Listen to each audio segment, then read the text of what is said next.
na nia mbalimbali ambazo tunazo ndani ya mioyo yetu ambazo tunamtolea Mwenyezi Mungu katika adhimisho hili la ibada ya misa.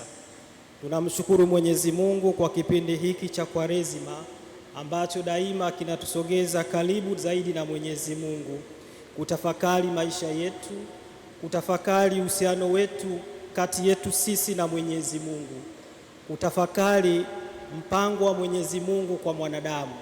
Ndio mwaliko wa kipindi cha Kwaresima.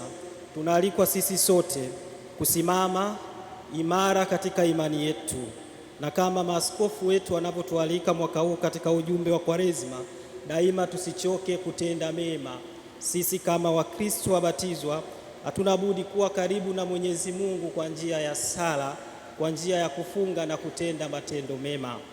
Katika liturujia ya neno la Mungu, ndugu zangu wapendwa, tunaalikwa kukubali kwamba sisi wanadamu ni wakosefu, na katika ukosefu huo, katika hali yetu ya udhaifu wa kibinadamu, hatuna budi kumwendea Mwenyezi Mungu kwa moyo wa unyenyekevu na moyo wa toba.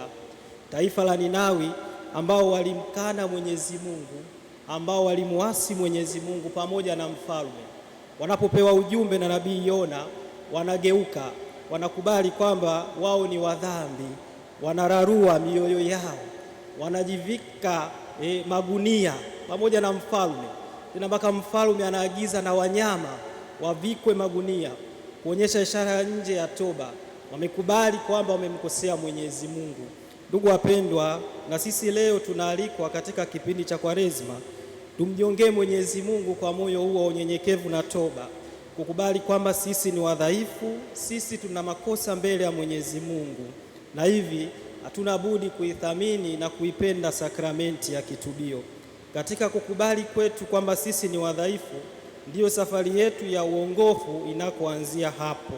Kwa hivyo niwaalike ndugu zangu wapendwa, katika adhimisho la ibada ya misa tuinue mioyo yetu kwa Mwenyezi Mungu na tumtolee sadaka hii ya misa kwa shukrani.